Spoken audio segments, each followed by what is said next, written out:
रहेगा कायम पहाड़ जब ना रहे खुदाया, तेरे मुंह की एक बात भी टलेगी ना, चाहे कुछ भी हो।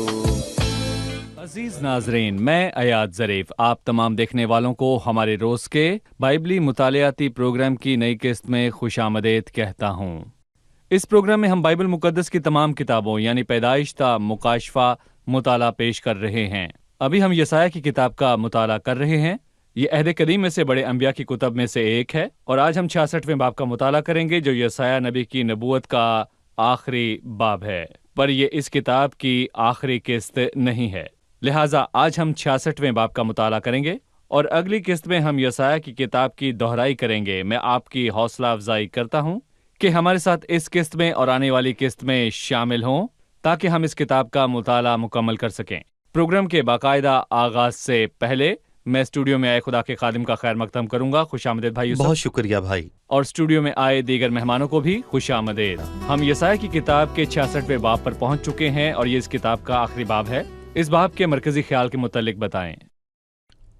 इस बाब में कौम को दो फिरकों में तकसीम किया गया है। खुदावंद एक गुरोह को बरकत देगा और दूसरे की अदालत करेगा, और यही इस किताब का मरकजी ख्याल है। और मैं यहाँ पर कहूँगा कि खुदा को ज़मीन पर मौजूद कीमती पत्थरों से बना हुआ घर दरअसल नहीं चाहिए। खुदा दिलों पर नज़र करता है और वो खाकसारों के दिलों में आकर बसता है। खुदा को आरामदेह घर की ज़रूरत नहीं जहाँ पर मुतकब्बर लोग रहते हैं। सही। शुरू की आयत में उसने खुदावंद की अजमत की बात की। सही। खुदावंद यूं फरमाता है कि आसमान मेरा तख्त है और जमीन मेरे पांव की चौकी।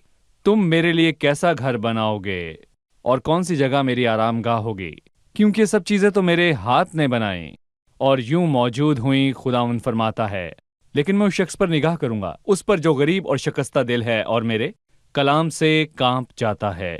खुदा अपनी अलूहियत में किसी एक मखसूस जगह नहीं रहता। लिहाजा नए अहदनामे की रोशनी में अब खुदा कहाँ बसता है? नए अहदनामे की रोशनी में खुदावंद कलीसिया में बसता है, और इसीलिए मैं कहूँगा कि कलीसिया खुदावंद का घर कहलाती है और वो ईमानदारों की जुमात में और खुदावंद की कलीसिया में कयाम करता है, और वो ईमानदारों के दिलों में रहता है, क्योंकि हर ईमानदार का दिल, मैं कहूँगा कि दरअसल रूहुल कुद्स का मकदस है, रूहुल कुद्स का घर। लेकिन मैं उस शख्स पर निगाह करूंगा। उसने उन लोगों की खुसूसियात बयान की जो गरीब और शिकस्ता दिल है और मेरे कलाम से कांप जाता है। हमें उनकी खुसूसियात का बताएं जिनके पास खुदा कयाम करता है। देखें, मैं कहूँगा कि इनकी 3 खास खुसूसियात हैं। पहली, वो गरीब है। खुदा गरीबों का सहारा बनता है, वो खाकसारों का ख्याल रखता है, और मैं कहूँगा कि वो मगरूरों को रद्द कर देता है।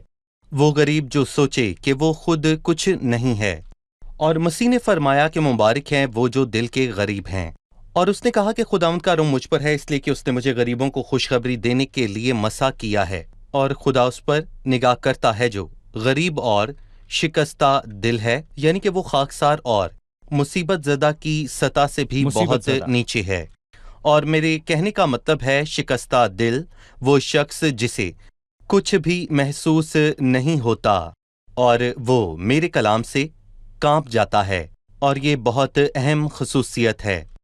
अफसोस कि कुछ लोग खुदा के कलाम पर तनकीद करते हैं। वो कहते हैं कि आयात तो बिल्कुल दुरुस्त हैं, मगर दूसरी खसूसियात यहाँ पर नहीं होनी चाहिए, और वो खुदा के कलाम से कांपता नहीं है बल्कि खुदा पर तनकीद करता है, और ऐसे शख्स का अंजाम बुरा है। क्योंकि जो खुदा के कलाम से कांप जाता है वो इसको पढ़ते हुए इसकी इज्जत करता है, क्योंकि दर हकीकत ये खुदावंद जिंदा खुदा के इल्फाज हैं। खुदा के कलाम का लोगों पर इख्तियार हो, ना हो कि लोग खुदा के कलाम को अपने इख्तियार में करने की कोशिश करें।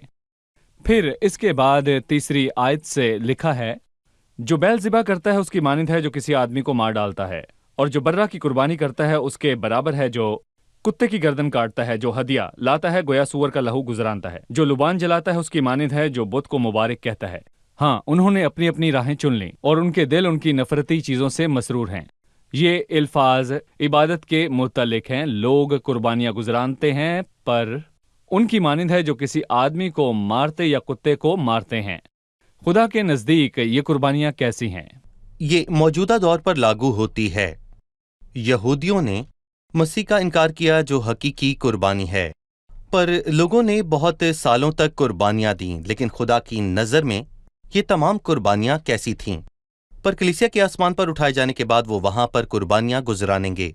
क्या खुदावंद नजरों से खुश होगा जबकि उन्होंने उसके बेटे हमारे खुदावंद यीशु मसीह को कत्ल किया? और इसीलिए खुदा की मसलूबियत के 40 साल बाद खुदा के लिए ये जानवर मारने के मुतरादिफ है, इससे ज्यादा कुछ नहीं। इब्रानियों 13वें बाब में लिखा है, क्योंकि जिन जानवरों का खून सरदार काहिन पाक मकान में गुनाह के कफारे के वास्ते ले जाता है। देखिए, मैं कहूंगा कि दरअसल जानवरों की कुर्बानी की कोई अहमियत नहीं। मुस्तकबिल में वो हैकल की तामीर करके कुर्बानियां देंगे। खुदा इन कुर्बानियों को कैसे देखता है? जो बैल को ज़िबा करता है वो उसकी मानिंद है जो आदमी को मार डालता है, और जो बरे की कुर्बानी करता है उसकी मानिंद है जो कुत्ते की गर्दन काटता है। खुदा उनको रद्द करता है, बल्कि ये उनकी शरारत है जो कुर्बानियां गुजरानते हैं। और इससे मुझे यहाँ पर काइन की कुर्बानी याद आती है। वो खुदा की नज़र में बदी गिनी गई और काइन ने अपने भाई हाबिल को कत्ल किया क्योंकि उसके काम शरारत के काम थे। उसने क्या गुनाह किए? उसने वो कुर्बानी खुदा के हजूर गुजरानी जो खुदा को नहीं चाहिए थी। आपका कहना है कि ये एक मजहब है, पर वो रद्द किया हुआ मजहब है, वो इबादत जिसको रद्द किया हो। बिल्कुल। मैं कहता हूँ कि मौजूदा दौर और ज़माने में लोग खुदा उनकी नज़दीकी चाहते हैं और कहते हैं कि खुदा उनकी इबादत करते हैं। बताइए कि खुदा के नज़दीक कौन सी इबादत मकबूल है और खुदा की नज़र में ये सब चीज़ें कैसी हैं? आम इंसान के वसीले से खुदा तक रसाई नहीं, माँ सिवाय खुदा के बेटे खुदा का कदूस जो खुदा का बर्रा है, जिसे खुदा ने इस दुनिया में भेजा ताकि दुनिया के लिए कुर्बान हो और दुनिया के एक मखसूस गिरोह के लिए नहीं। ये शुरुआत है और मसीह के सिवा खुदा तक रसाई नहीं हो सकती। पहले पतरस के पहले बाब में ये लिखा है कि उसके वसीले से खुदा पर ईमान लाए, मसीह के वसीले से खुदा पर ईमान लाए। मसीह के बगैर खुदा तक कोई रसाई नहीं। और मसीह ने कहा, राह, हक और जिंदगी मैं हूँ, कोई मेरे वसीले के बगैर बाप तक नहीं पहुँच सकता। आपकी राय में खुदावंद 5वीं आयत से मुखातिब है, खुदावंद की बात सुनो ऐ तुम जो उसके कलाम से कांपते हो। मैं आपसे ये पूछना चाहूँगा कि इन आयात से आगे किन लोगों की बात हुई?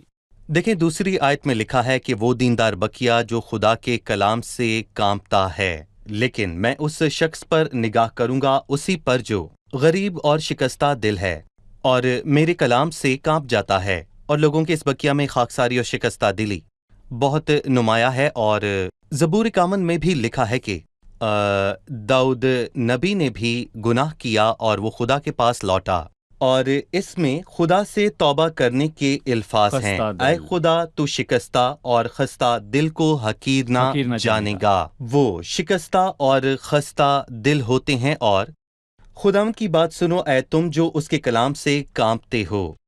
तुम्हारे भाई जो तुमसे कीना रखते हैं, यानी तुम्हारे यहूदी भाई, इसलिए रखते हैं क्योंकि वो झूठे नबी के पैरोकार हैं, क्योंकि झूठे नबी के पैरोकार रास्तबाजों से नफरत रखते हैं। मेरे नाम की खातिर तुमको खारिज कर देते हैं, कहते हैं कि खुदाम की तमजीद करो। खुदा के नाम पर बहुत से जुर्म किए जाते हैं जबकि उनका खुदा से कोई ताल्लुक नहीं। और आज तक खुदा के नाम पर लोगों को कत्ल किया जाता है। तुम्हारे भाई जो तुमसे कीना रखते हैं और मेरे नाम की खातिर तुमको खारिज कर देते हैं, कहते हैं खुदावंद की तमजीद करो ताकि तुम हमारी खुशी को देखो, लेकिन वही शर्मिंदा होंगे। क्योंकि मैं यहाँ पर ये आपको बताना चाहूँगा कि एक दिन आएगा जब खुदावंद खुदा उन सब पर जाहिर कर देगा कि मेरे लोग कौन हैं। वो जो मगरूर हैं और ऊंची आवाज़ से बोलते हैं, या खाकसार और दीनदार जो शिकस्ता दिल रखते हैं। हम जानना चाहते हैं कि 7वीं और 8वीं आयत में किसकी बात हुई? बेशतर इससे कि उसे दर्द लगे उसने जन्म दिया, और इससे पहले कि उसको दर्द हो उससे बेटा पैदा हुआ। ऐसी बात किसने सुनी और किसने देखी? क्या एक दिन में कोई मुल्क पैदा हो सकता है? क्या एक कौम पैदा हो जाएगी? क्योंकि सिय्योन को रद लगे ही थे, क्योंकि उसकी औलाद पैदा हो गई। भाई यूसुफ, हमें बताइए कि इन अल्फाज के क्या मानी हैं? इन अल्फाज में वजाहत की जरूरत है क्योंकि 7 और 8 आयत में बहुत फर्क है। 7वीं आयत में दर्द ज़ह के बगैर जन्ना, जबकि 8वीं आयत में बहुत दर्द के बाद बच्चा जन्ना है। इसके क्या मानी है? यहाँ पर बच्चा जनने वाली माँ सिय्योन है और लिखा है कि पेशतर इसके कि उसे दर्द लगे उसने जन्म दिया, और इससे पहले कि उसे दर्द हो उससे बेटा हुआ, और ये मसीह की पैदाइश है दर्द के जो कि बगैर। बगैर दर्द के हुई, क्योंकि दर्द से बच्चा जन्ना दरअसल गुनाह की अलामत है। लेकिन खुदावंद यीशु मसीह तो बिल्कुल पाक हैं, वो बगैर गुनाह के पैदा हुए। मसीह पाक और मुकद्दस है। सही। और मुकाशवा के 12वें बाब में भी इसका जिक्र है, और इसमें एक औरत की बात हुई। सूरज और चांद उसके कदमों में से हैं और उसके सर पर 12 सितारों का ताज है, और लिखा कि उसने जन्म दिया, और अजदहा ने चाहा कि उसके बच्चे को निगल जाए, पर वो ना कर सका, जी। क्योंकि वो बच्चा खुदा और उसके तख्त के पास पहुंचाया गया। 7वीं आयत में बगैर दर्द के मसीह की पैदाइश का जिक्र है। दर्द। वो बेगुनाह है और वो मसीह बेगुनाह आया, है। पर अफसोस के उसकी कौम ने उसे रद्द किया, और मसीह को रद्द किया और मसीह को मसलूब किया, और वो कौम पर गंदा हुई और बगैर ईमान के वापस लौट गई। और इसीलिए मैं यहाँ पर ये कहूँगा कि वो बड़ी मुसीबत के दौर से गुजरेगी। बच्चा जनने के दर्द से। जी, दर्द से। यिर्मयाह की किताब के 20वें बाब को पढ़ें तो पता चलता है कि हर औरत नहीं बल्कि उस कौम का हर फर्द ही दर्द ज़ै में है, और न सिर्फ औरतें बल्कि 30वें बाब में ये अल्फाज लिखे हैं कि यहाँ पर लिखा है कि क्या सबब है कि मैं हर एक मर्द को जच्चा की मानिंद अपनी कमर पर हाथ रखे देखता हूँ, मर्द और औरतें बल्कि पूरी कौम उस दर्द में होगी। और इसीलिए कलाम मुकद्दस में लिखा है कि ऐसी बातें किसने सुनी और ऐसी चीजें किसने देखी, और क्या एक दिन में कोई मालिक पैदा हो सकता है?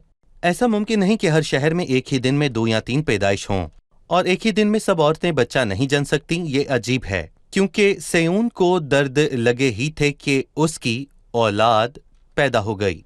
ये दर्द के बाद बच्चा जन्ना है, और ये दर्द बड़ी मुसीबत के दौर की सूरत में है, और कौम उससे गुजरेगी, और वो एक दिन फिर जी उठेंगे जो मसीह का रोज है, जब वो आसमान से कुदरत और जलाल के साथ आएगा। तब एक दिन में कौम पैदा हो जाएगी। हम रूहानी मेहनत और रूहानी पैदाइश की बात कर रहे हैं, और नाज़रीन ये ना सोचें कि सब औरतों ने एक ही दिन जन्म दिया। हम कौम की बात कर रहे हैं। दरअसल दर्द ज़ह के मानी बड़ी मुसीबत के हैं। जब वो तौबा करके खुदावंद के पास लौट आएगी तो उसकी नई पैदाइश होगी। जब वो तौबा करके खुदावंद के पास वापस लौट आएगी तो तब उसकी नई पैदाइश होगी। यहाँ दर्द को तकलीफ और परेशानी के लिए इस्तेमाल किया गया है। जी। ये दर्द दवा से ठीक नहीं होता। दर्द होता है पर दवा कुछ नहीं करती। बड़ी मुसीबत के वक्त ये सब होगा। पूरी कौम दुख उठाएगी, खास करके दीनदार, जिनके बारे में यहाँ पर जिक्र हुआ है। उन्होंने कहा कि उसका खून हमारी और हमारी औलाद की गर्दन पर, इसलिए वो मुसीबत में से गुजरेंगे उनके दोबारा पैदा होने से पहले। जब यूसुफ के भाइयों को कैद हुई तो वो बड़ी मुसीबत से गुजरे, जैसे दर्द ज़ह हो, ताकि यूसुफ की हुकूमत की बरक़ात दायरा में शामिल हो। भाई यूसुफ 12वीं आयत से लिखा है, क्योंकि खुदावंद यूं फरमाता है कि देख मैं सलामती नहर की मानिंद और कौमों की दौलत सैलाब की तरह उसके पास रवां करूंगा। तब तुम दूध पियोगे और बगल में उठाए जाओगे और घुटनों पर कदाए जाओगे। जिस तरह माँ अपने बेटे को दिलासा देती है, इसी तरह मैं तुमको दिलासा दूंगा। यरूशलेम ही में तुम तसल्ली पाओगे। इन बरक़ात से क्या जाहिर होता है? ये 1000 साल बादशाही के दौरान यरूशलेम की बरक़ात हैं, और ये बरक़ात उन्हें तब मिलेंगी जब वो तौबा करेंगे।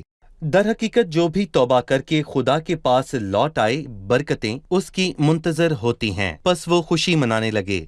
देखो मैं सलामती उसके पास रवां करूंगा। ये शहर यरूशलेम कहलाता है क्योंकि उसके नाम में दरअसल सलामती मौजूद है, पर आज तक उसमें सलामती मौजूद नहीं रही। जी हाँ, और मसीह उस शहर पर रोया और फरमाया, काश के तू अपने इसी दिन में सलामती की बातें जानता। पर अफसोस के उसने ये ना जाना और सलामती के बादशाह को रद्द किया। वो तौबा करके मसीह को कबूल करेंगे। देख मैं सलामती की नहर की मानिंद और कौमों की दौलत सैलाब की तरह उसके पास रवां करूंगा।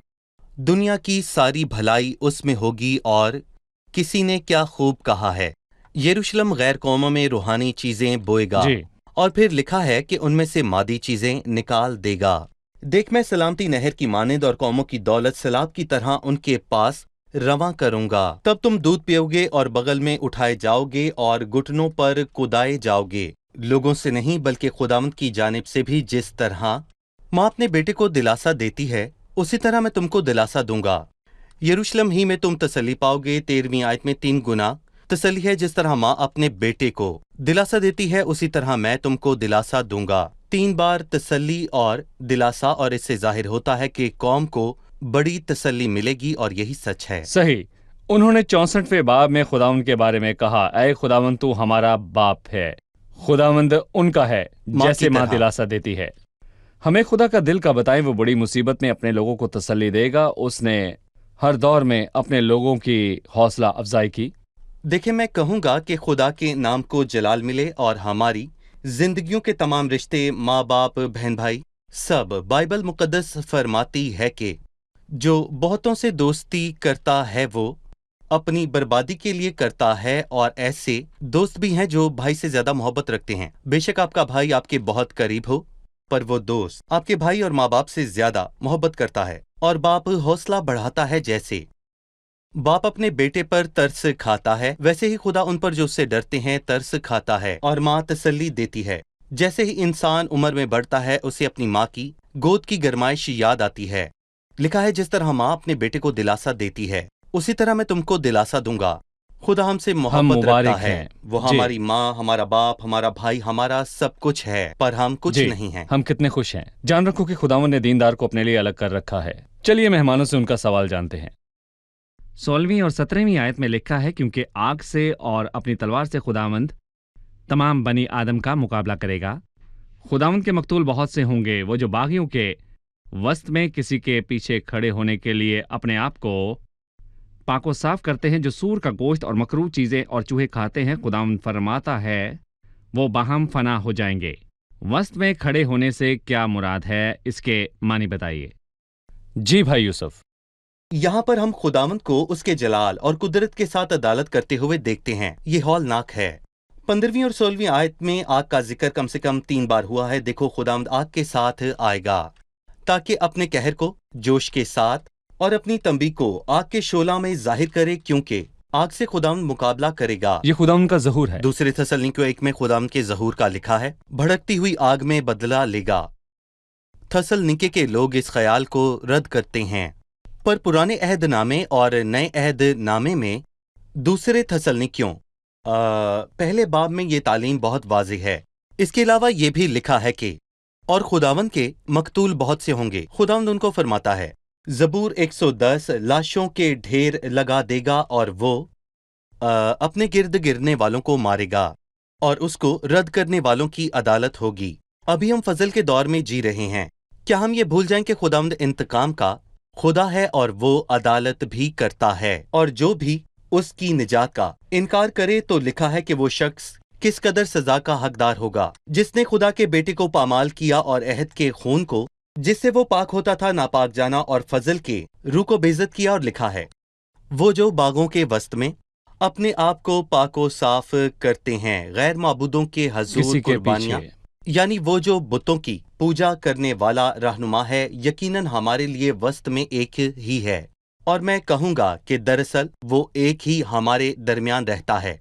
वहां मैं उनके बीच में हूं। मत्ती 18:20 में लिखा है, जहां 2 या 3 मेरे नाम पर इकट्ठे हैं, वहां मैं उनके बीच में हूं। वो हमारे दरमियान है। हम किसी ऐसे की पैरवी नहीं करते कि वो हमारे दरमियान हो, लेकिन हम खुदावंद अपने जिंदा खुदा की पैरवी करते हैं और वो हमारे दरमियान है, जो निजात दहिंदा यीशु मसीह है। मुसीबत में, बड़ी मुसीबत के दौर में ये कौम गुनाह करेगी। उनके दरमियान कोई और होगा, वो झूठा नबी होगा। जी, उन्होंने बाप के नाम से आने वाले का इनकार किया और वो अपने नाम से आने वाले को कबूल करेंगे।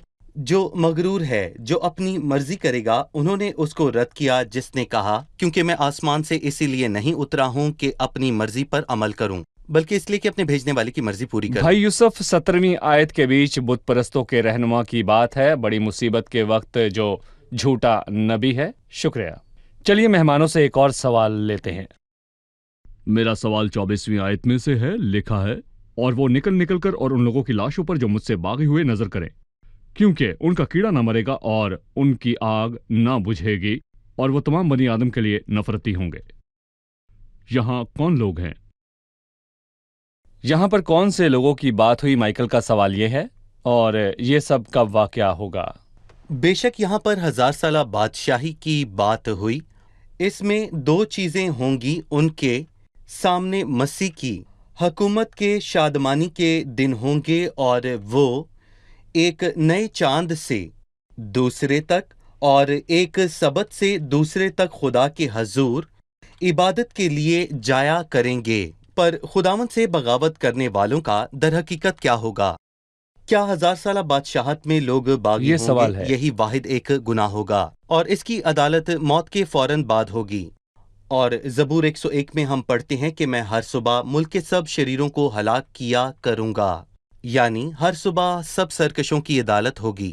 اس سے ان کی بدکاری محدود ہوگی اور اس سے اسی وقت ان کی عدالت ہوگی۔ اور میں کہوں گا کہ اس سے لوگوں کی منافقت 1000 سالہ بادشاہی میں اور بڑھ جائے گی جو مسیح پر حقیقی ایمان نہیں رکھتے، اور 1000 سالہ بادشاہت کے اختتام پر ابلیس آزاد ہوگا، اور مکاشفہ کے 20ویں باب کے مطابق وہ بہت سے لوگوں کو گمراہ کرے گا اور وہ سمندر کی ریت کے برابر ہوں گے، پر ان پر آگ نازل ہو کر ان کو بھسم کرے گی اور ان کی سرکشی کی فوراً عدالت ہوگی۔ اور میں کہوں گا کہ لوگوں کے سامنے یہ واضح ہو جائے گا، اور 1000 سالہ بادشاہی میں میں کہوں گا کہ سب کے لیے خوشی اور شادمانی ہوگی۔ یہ مسیح کی حکومت ہے، کیونکہ اس میں حکومت کرنے والا راست بازی سے حکومت کرتا ہے۔ اس کے لیے سرکشوں کی عدالت کرنے کی ضرورت ہے جو اسی وقت ہوگی۔ صحیح، شکریہ بھائی یوسف، خداوند آپ کو برکت دے۔ ہم یسایا کی کتاب کے اختتام پر پہنچ چکے ہیں، جبکہ اس کا مطالعہ چند ایک ساتھ میں ممکن صحیح۔ نہیں۔ جیسا کہ اس کتاب کا مطالعہ کئی سالوں پر محیط ہے، پھر بھی ناظرین نے ان اقساط سے بہت سی برکات حاصل کی۔ لیکن عزیزو، یاد رکھیں بائبل مقدس لا محدود ہے۔ اب ہم مہمانوں سے جانیں گے کہ انہوں نے کیا سیکھا۔ آپ ان لوگوں کی خصوصیات کے بارے میں بتائیں جو خدا کے قیام اور اس کی حضوری سے محظوظ ہوتے ہیں، جیسے پہلی 2 آیات میں لکھا ہے۔ کیا کہیں گے؟ خداوند ان کے ساتھ رہنا پسند کرتا ہے جو خاکسار ہو، غرور نہ کرے، اپنے آپ کو ناچیز نہ جانے، جو شکستہ دل ہو اور خدا کے کلام سے کام جائے، جو خدا کے کلام کے مطابق عمل کرے۔ جی شکریہ۔ 7ویں اور 8ویں آیت میں 2 طرح کی پیدائش ہے، درد کے ساتھ جننا اور بغیر درد کے جننا۔ اس کے کیا معنی ہیں؟ درد زا کے بغیر بچہ دینا صحیح ان کو ظاہر کرتا ہے۔ خداوند یسوع مسیح اس میں سے آیا اور یہ درد کے بغیر ہوا کیونکہ مسیح بے گناہ ہے۔ صحیح۔ درد زا کے ساتھ بچہ دینا اسرائیلی قوم کی پیدائش ہے۔ بڑی مصیبت ان کے لیے درد زا ہے، وہ اس مصیبت کے بعد پھر سے پیدا ہوں گے۔ جی، ان کے لیے بڑی مصیبت درد ذہ کی مانند ہے، روحانی طور پر پھر پیدا ہونے سے پہلے وہ اس کو سہیں گے۔ 7ویں آیت ماضی میں پوری ہو چکی ہے۔ وہ مسیح کی پیدائش کے ساتھ پوری ہوئیں، درد کے بغیر، کیونکہ وہ پاک اور بے گناہ ہے، اس لیے وہ درد کے بغیر پیدا ہوا۔ 16ویں اور 17ویں آیت میں ایک گروہ کو تسلی دینے کی بات کے بعد اس نے دوسرے گروہ کی عدالت کا ذکر کیا، جیسا کہ وہ کہتا ہے وسط میں کسی کے پیچھے جو سور کا گوشت کھاتے ہیں۔ وسط میں کسی کے پیچھے سے کیا مراد ہے؟ ان میں سے یہ جھوٹے نبی کی علامت ہے جو بت پرستی قبول کرے گا، وہ بت پرستی کو فروغ دے گا، جی، بت پرستی کی رہنمائی کرے گا۔ صحیح۔ اس سے بالکل الٹ ہے جو ابھی وسط میں موجود ہے، یعنی مسیح اس جگہ کا مالک ہے۔ ٹھیک ہے۔